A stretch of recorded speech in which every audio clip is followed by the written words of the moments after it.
આપણે તો પોલીસને સહકાર આપવા માંગીએ છીએ. પોલીસને આપણે એવું પણ કીધું છે કે મૂવી આપણી જગ્યા છે ત્યાં સુધી અમને જવા દો, ને તમારા પર કોઈ લેખિત જાહેરનામું હોય તો અમને આપો, તો અમે તે રીતના 4 ગાડી 5 ગાડી કે 10 ગાડી લઈને જઈશું ને બીજા ત્યાંથી રજા લઈ લેશે.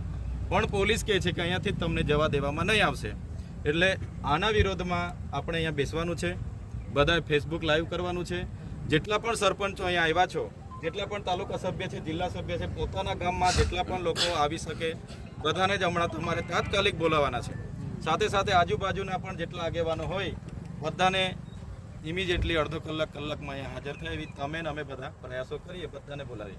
કેમ કે આપણે આ સહકાર આપવાની વાત કરીએ છીએ કે અમે મૂવી સુધી અમારી સાથે આવો, તમે મૂવી જે નક્કી કરવાનું હોય તમારા ઉપરી અધિકારી સાથે વાત કરી નક્કી કરીશું.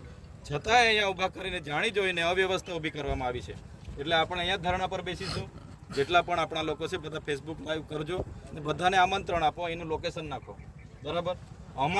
અમારું બાળકોનું, અમારા શિક્ષણનું, અમારું આરોગ્યનું, અમારા લોકોનું બજેટ જે લોકો ખાઈને બેઠા છે એ લોકો સામે લડવા માટે અમે તૈયાર બેઠા છે ને લડી લઈશું. આમાં અમે પાછી પાણી ના કરીએ. અમને સહકાર આપવાની વાત કરીએ છીએ કે મૂવી સુધી જઈએ છીએ ત્યાં પણ અમારા લોકો ઊભા છે. ત્યાં જે તમારે હજુ બી કેમ છું ઉપરી અધિકારી સાથે વાત કરો.